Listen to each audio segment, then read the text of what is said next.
आइए सर,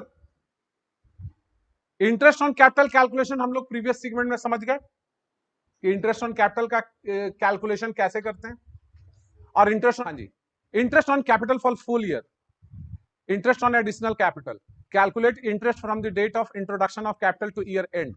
ये तो पहली बात वो हो गई कि जो सिंपल सा जो हमने डिस्कस किया था आपसे प्रीवियस क्लास में, कौन सा डिस्कस किया था उसको एक क्विक रिकैप ले लेते हैं। आइए देखते हैं।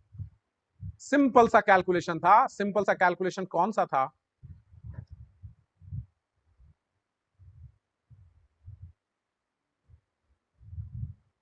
अगर ए और बी दो पार्टनर थे और उन्होंने एक सिंपल सा अमाउंट कैपिटल का कंट्रीब्यूट कर रखा था और कोई डेट मेंशन नहीं था, तो उनको कितना इंटरेस्ट ऑन कैपिटल मिलेगा? पूरे साल भर का इंटरेस्ट कैलकुलेट कर देंगे सीधा सीधा। लेकिन ये जो फ्लक्चुएशन की बात थी, तो इसमें कैलकुलेट कैसे कर रहे थे? कितने दिन तक कैपिटल बिजनेस में रहा उतने दिन, बस सिंपल सी बात थी। लेकिन अभी के सेगमेंट में हमने डिस्कस क्या करना है वो देखिए। In case of frequent withdrawal and introduction of capital product method, ये हमने ऑलरेडी प्रीवियस सेगमेंट में डिस्कस किया हुआ है। Methods of keeping partner capital account आज का हमारा टॉपिक नहीं है सर। आज का हमारा टॉपिक है treatment of interest on capital.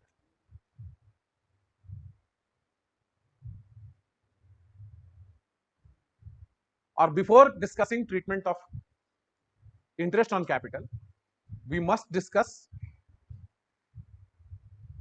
appropriation of profit and charge against profit. Appropriation of profit, cap it means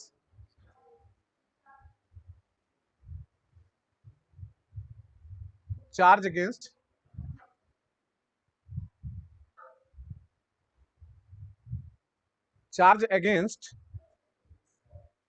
profit. Okay sir, तो पहले ये जान लेंगे तब इंटरेस्ट ऑन कैपिटल का ट्रीटमेंट समझना आसान हो जाएगा।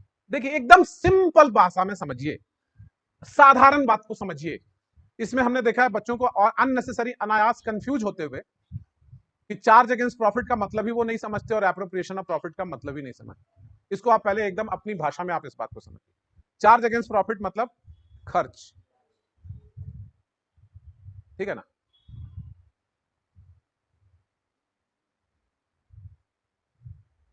सामान्य खर्च, यानी सामान्य खर्च कहने का मतलब क्या? नॉर्मल बिजनेस एक्सपेंस या ऑर्डिनरी बिजनेस एक्सपेंस। अब नॉर्मल बिजनेस एक्सपेंस है, साधारण व्यावसायिक खर्च है, तो इसका डेस्टिनेशन क्या है? कहां डेबिट किया जाता है? प्रॉफिट एंड लॉस डेबिट होता है, ठीक। एप्रोप्रिएशन ऑफ प्रॉफिट का मतलब क्या है? कि प्रॉफिट को बांटना। प्रॉफिट को बांटना, यहां बांटने के लिए एलोकेट वर्ड यूज करेंगे, एलोकेट करना, ठीक है। प्रॉफिट को एलोकेट करना कहां? डिफरेंट हेड्स में।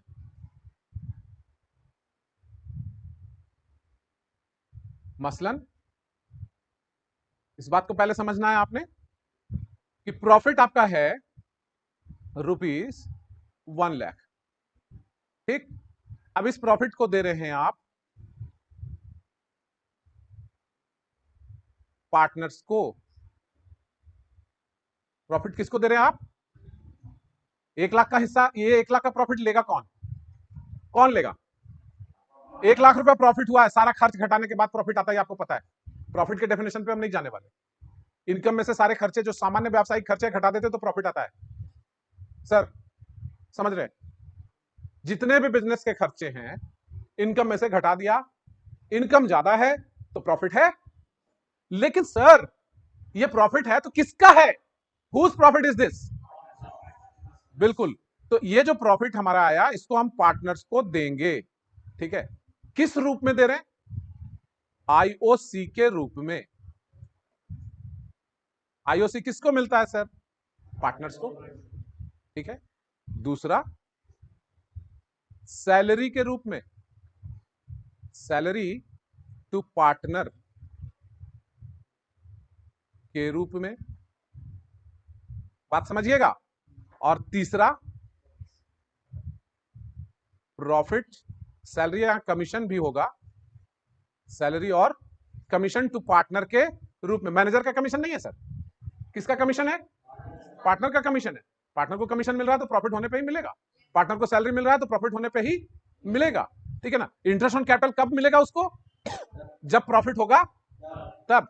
और प्रॉफिट का शेष, प्रॉफिट का बैलेंस। अब इंटरेस्ट, ये जो प्रॉफिट आया था हमारा, इस प्रॉफिट को हमने इंटरेस्ट ऑन कैपिटल के रूप में 30,000 दे दिया, सैलरी के रूप में भी दे दिया, 40,000 रुपया सैलरी बांट दी हमने, तो 40 और 30 70 हो गया। अब बचा कितना? 30। तो ये भी तो पार्टनर को ही मिला। यानी एप्रोप्रिएशन ऑफ प्रॉफिट का फंडा क्या है कि जो भी प्रॉफिट है वो पार्टनर को अगर इंटरेस्ट ऑन कैपिटल के रूप में दिया जा रहा है तो एप्रोप्रिएशन ऑफ प्रॉफिट है। आज इसको क्लियर कीजिए, अब भी क्लियर कीजिए, 5 मिनट का पॉइंट है ये। Okay, and it's not complex, it's very easy, very very easy thing it is. कि इंटरेस्ट ऑन कैपिटल के रूप में हमने कहां से दिया? तो प्रॉफिट से ही दिया ना सर। ओके, किसको दिया? Okay, salary to partner, partner को सैलरी दे रहे हैं, ये भी तो पार्टनर को जा रहा है। अच्छा, प्रॉफिट का बैलेंस पार्टनर को, ये भी 30,000 दे दिया। तो एप्रोप्रिएशन में यही 3 बातें तो हैं ही, नथिंग मोर। अब एक छोटा सा आता है इंटरेस्ट ऑन ड्राइंग, वो लेते क्रेडिट में, उस पर बाद में चर्चा करेंगे। अभी इस कंसेप्ट को पहले क्लियर कीजिए। आप कहेंगे मेरे से, यहीं पे कहेंगे तुरंत कि सर पार्टनर ने फर्म को लोन दिया था, interest on partners loan to firm, पहला पॉइंट, ये भी तो पार्टनर को दे रहे हैं। अच्छा, दूसरा पॉइंट आप कहेंगे sir rent given to partner as the business of the firm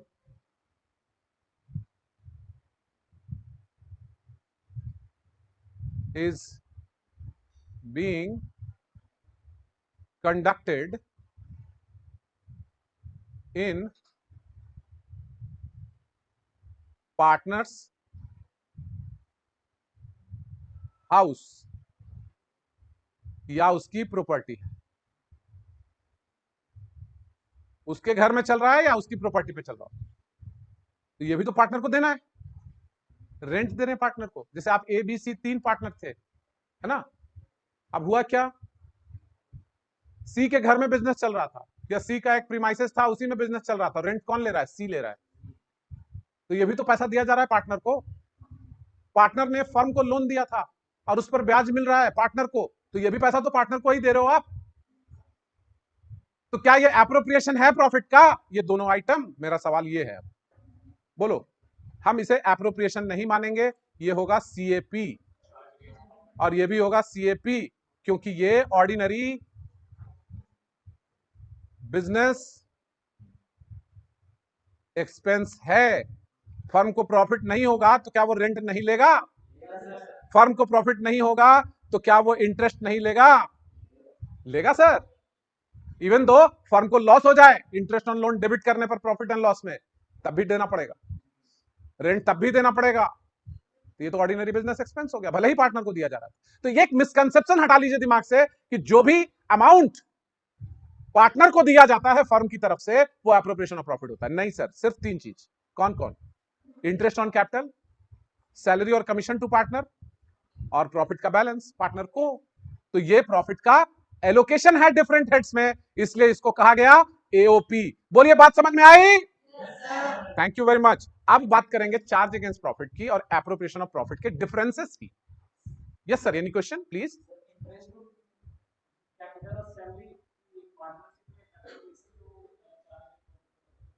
कौन?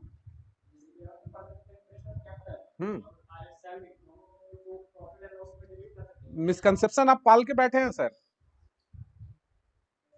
और ऐसे सर बता दूं मैं आपको, आप बना रहे थे 11th क्लास में जो फाइनेंशियल स्टेटमेंट, तो उसमें आप सोल ट्रेडर का 99% क्वेश्चन सॉल्व किया होगा आपने, है ना। और हम लोग अभी किस टॉपिक पर डिस्कशन कर रहे हैं? ये जो भी टॉपिक चल रहा है, ये जो भी सीरीज चल रहा है, जो आप तीसरा जो देख रहे हैं वो कौन सा सीगमेंट है? पार्टनरशिप का तीसरा सीगमेंट है सर। फंडामेंटल्स पे चल ही रहे हैं अभी हम लोग। हेलो, जरा आप लोग भी सुनिएगा, इनका सवाल बड़ा जायज सा है कि जब हम क्लास 11th में पढ़ते थे सर, तो बड़ी आराम से एडजस्टमेंट में लिखा रहता था कि चार्ज इंटरेस्ट ऑन कैपिटल या allow interest on capital at the rate of 10%। हम लोग कैपिटल ट्रायल बैलेंस में देखते थे। हेलो, ट्रायल बैलेंस में देखते थे कैपिटल कितना है तो 12 लाख, 12 लाख का 10% निकाला 1,20,000, प्रॉफिट एंड लॉस में डेबिट कर दे। उसके बाद नेट प्रॉफिट निकालते थे। हेलो सर, व्हाट्सएप या युग पे पैदा हुआ बच्चा रखना। हाँ, बात समझे? तो वो 1,20,000 आप लिख देते थे प्रॉफिट एंड लॉस में। उसके बाद नेट प्रॉफिट आता था या नेट लॉस जो भी आता था, इंटरेस्ट ऑन कैपिटल को कैपिटल में जोड़ देते थे बैलेंस शीट में। करते थे ऐसा? और नेट लॉस आया होता था तो घटा देते थे इत्मीनान से। नेट प्रॉफिट आया होता तो जोड़ देते थे। कुछ सोचते थे आप क्या? कोई सोचवाया था आपको क्या?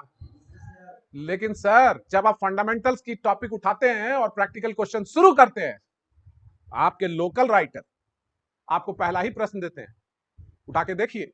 Local writer, I would not repeat, ध्यान से सुनिएगा। लोकल राइटर, पहला क्वेश्चन, क्वेश्चन नंबर 1, राइटर का नाम नहीं बताना मैंने। आप राइटर आपके पास है, आप उस किताब को पलटिए, पहला प्रश्न देखिए, उसमें भी फाइनेंशियल स्टेटमेंट है, लेकिन वो पार्टनरशिप का फाइनेंशियल स्टेटमेंट। पार्टनरशिप में एक एडिशनल अकाउंट बनता है। कौन सा एडिशनल अकाउंट बनता है सर? इनकम स्टेटमेंट में और पोजीशन स्टेटमेंट के बीच में रहता है वो, और पार्ट ऑफ इनकम स्टेटमेंट कहलाता है वो सर।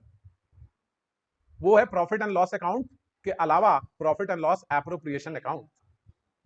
और वो सिर्फ और सिर्फ इसी बात के लिए बनाया जाता है कि पार्टनर को जो आप दे रहे हो ना सर, सर हम लोग वॉलीबॉल खेलेंगे ना sir?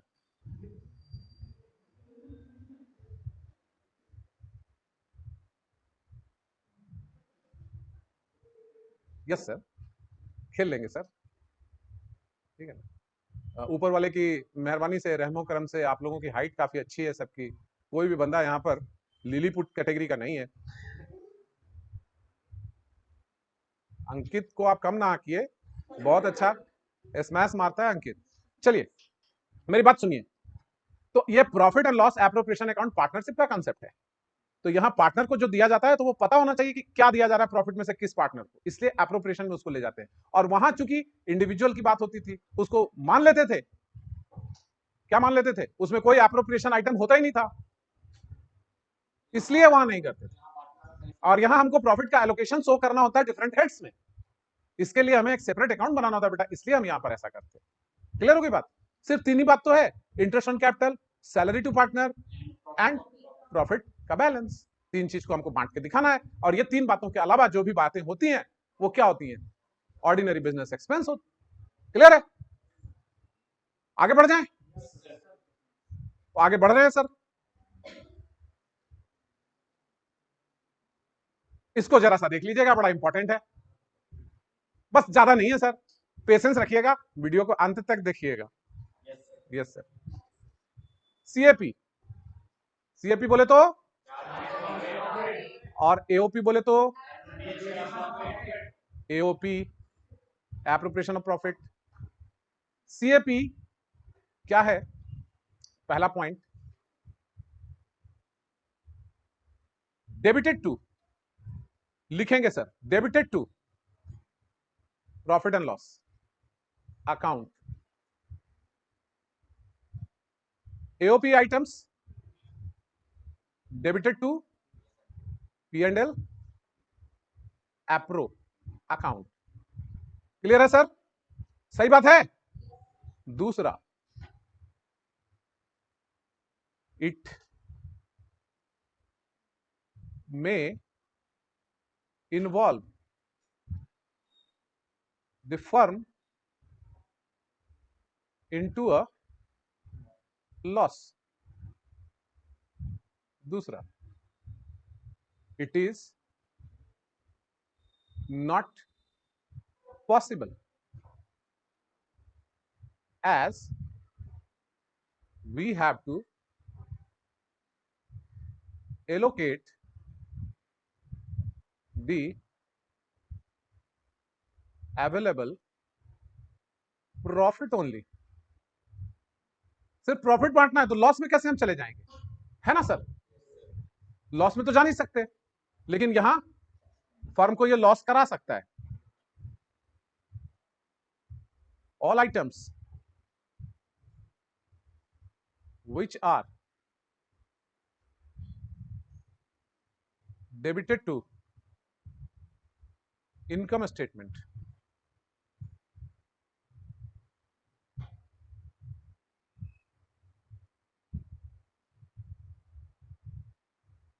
are CAP.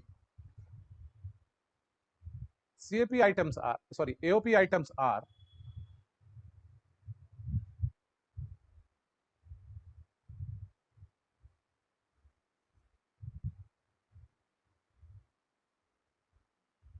IOC, partner's salary,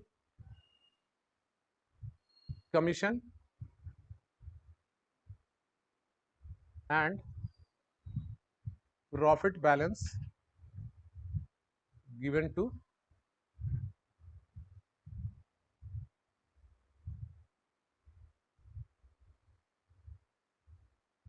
partner.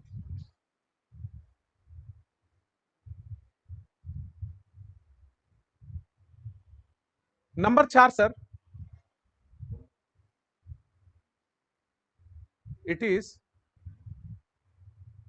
a concept of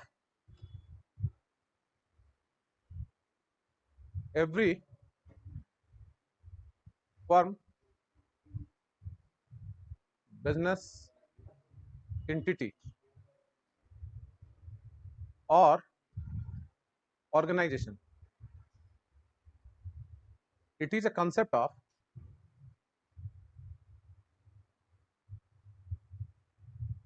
partnership. Okay है sir?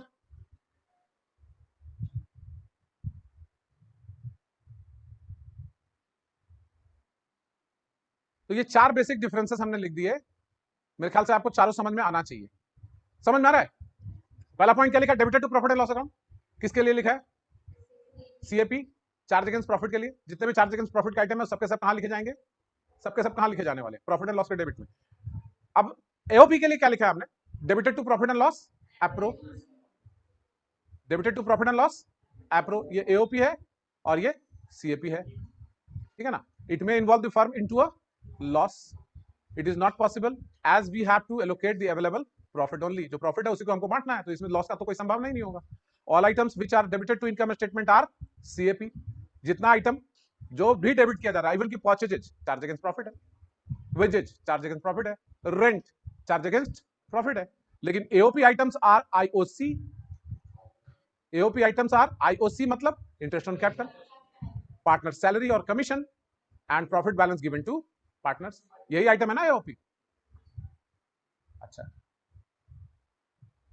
It is a concept of every form, business entity और ऑर्गेनाइजेशन. सीएपी तो सबके लिए है सर. सोल ट्रेडर हो, पार्टनरशिप हो, कंपनी हो, ठीक है ना, इवन की एनपीओ हो, not for profit organisation. Sir आपको समझ में आ रही है बात? हाँ, समझ रहे हो आप? उदास क्यों लग रहे हो? नहीं, बहुत सारे फेसेस पे जो है स्माइल दिख रहा है, तो इसका मतलब है कि उनको थोड़ी बहुत बात समझ में आ रही होगी. 5-10% समझ में आ रही बात? अच्छा जी. It is a concept of partnership. तो हम लोग जो एप्रोप्रिएशन अकाउंट का कंसेप्ट लेके चलते हैं वो कहां लेके चलते हैं? पार्टनरशिप में. ठीक है ना? अब सवाल ये है कि हम लोग एओपी और सीएपी जब समझ चुके हैं, तो अब हमें समझना होगा treatment of interest on capital. ठीक है?